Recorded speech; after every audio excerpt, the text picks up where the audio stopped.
নমস্কাৰ বন্ধুসকল, আজিৰ এই ভিডিঅ'টোলৈ আপোনালোক সকলোকে স্বাগতম জনাইছোঁ। আপোনালোকে থাম্বনেইল চাই গম পাইছেই চাগে আজি আমি কিহৰ ওপৰত আলোচনা কৰিম।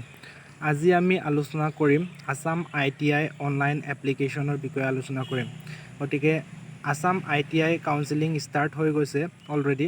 গতিকে আপোনালোকৰ যিটো অনলাইন এপ্লিকেশ্যন ফৰ্মটো ছাবমিট কৰি দিবৰ টাইম আহি গ'ল। গতিকে আপোনালোকে কেনেদৰে এই অনলাইন এপ্লিকেশ্যনটো ফৰ্ম ফিল আপ কৰিব সেই বিষয়ে আজিৰ ভিডিঅ'টোত আলোচনা কৰিম। গতিকে চেনেলটোত নতুনকৈ আহিছে যদি আপোনালোকে চেনেলটো ছাবস্ক্ৰাইব কৰিবলৈ নাপাহৰিব আৰু বেল আইকনটো দবাবলৈ নাপাহৰিব। গতিকে ফাৰ্ষ্টত আমি যিটো আসাম ITIৰ যিটো অফিচিয়েল ৱেবছাইটত লৈ এণ্টাৰ কৰিব লাগিব। ফাৰ্ষ্টত আমি গুগল ক্ৰমত এণ্টাৰ কৰি দিম।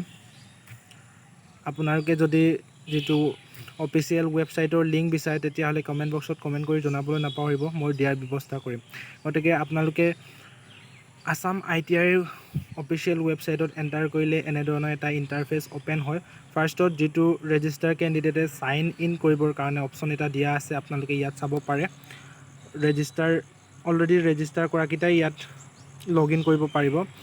যদি কিবা এপ্লিকেশ্যনত আপলোড দিবলগীয়া হয় তেতিয়াহ'লে ইয়াত লগ ইন কৰি আপলোড দিব পাৰিব। আপোনালোকে ইয়াত এপ্লিকেশ্যন নাম্বাৰ আৰু পাছৱৰ্ড ছিকিউৰিটি পিন দি দিলেই আপোনালোকৰ যিটো লগ ইন অপশ্যনত ক্লিক কৰিলে আপোনালোকে ছাইন ইন হৈ যাব। গতিকে যদি নিউ এপ্লিকেণ্ট হয় তেতিয়াহ'লে আপোনালোকে ইয়াত তলত স্ক্ৰল ডাউন কৰিলে দেখা পাইছেই চাগে, ইয়াত অপশ্যন এটা আছে নিউ কেণ্ডিডেট ৰেজিষ্ট্ৰেশ্যন। সেই অপশ্যনটোত আপোনালোকে ক্লিক কৰিব লাগিব। ক্লিক কৰিলে আপোনালোকৰ ইণ্টাৰফেচ এটা অ'পেন হ'ব। আপোনালোকে দেখিব পাইছে যে ইয়াত লোড হৈ আছে।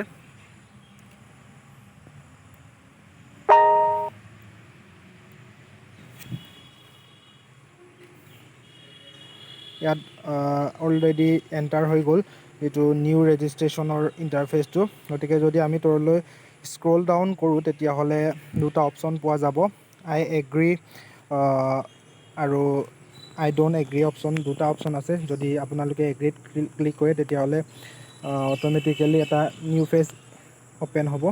মই ক্লিক কৰি দিম। এনেদৰে ক্লিক কৰাৰ পিছত নিউ ইণ্টাৰফেচ অ'পেন হৈ গ'ল। ইয়াত আপোনালোকে কিছুমান ডাটা ফিল কৰিব লাগিব। আপোনালোকে দেখা পাইছে যে ইয়াত ৰেজিষ্ট্ৰেশ্যন ফৰ্ম অ'পেন হৈ গ'ল। ইয়াত আপোনালোকে দিব লাগিব কেণ্ডিডেটৰ নাম, father name, mother name, date of birth দি দিব লাগিব আৰু জেণ্ডাৰটো ছিলেক্ট কৰি দিব লাগিব। তাৰপিছত আপোনালোকৰ কিছুমান কণ্টেক্ট ডিটেইলছো লাগে, ইণ্ডিয়া, তাৰপিছত মোবাইল নম্বৰ, ইমেইল ID দিব লাগিব। তাৰপিছত পাছৱৰ্ড এটা দি দিব লাগে, তাৰপিছত কনফাৰ্মেশ্যন পাছৱৰ্ড, সেই পাছৱৰ্ডটোৱে ইয়াত আকৌ ৰি এণ্টাৰ কৰি দিব লাগে। তাৰপিছত এই ছিকিউৰিটি পিনটো আপোনালোকে মাৰি দি পিনি তলৰ ছাবমিট অপশ্যনটোত ক্লিক কৰি দিব।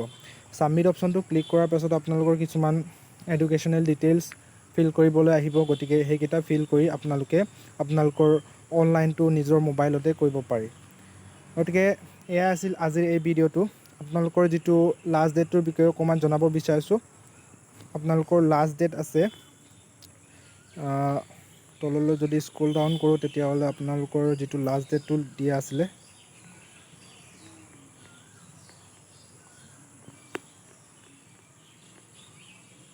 ইয়াত আপোনালোকে দেখিব পাইছে যে 20 মে'ৰ পৰা আৰম্ভ হৈছে। 20 মে' 2024 পৰা 14 জুন 2024 সন্ধিয়া 5টালৈ এই ৱেবছাইটটো খোলা থাকিব। গতিকে আপোনালোকে যিসকল আগ্ৰহী ITI আসামৰ বাবে, গতিকে আপোনালোকে ৰেজিষ্টাৰ কৰি ল'ব। এনেধৰণৰ ভিডিঅ'বোৰ পাই থাকিবলৈ চেনেলটো ছাবস্ক্ৰাইব কৰিবলৈ নাপাহৰিব আৰু বেল আইকনটো দবাবলৈ নাপাহৰিব। আকৌ লগ পাম নেক্সট ভিডিঅ'ত, তেতিয়ালৈ ধন্যবাদ।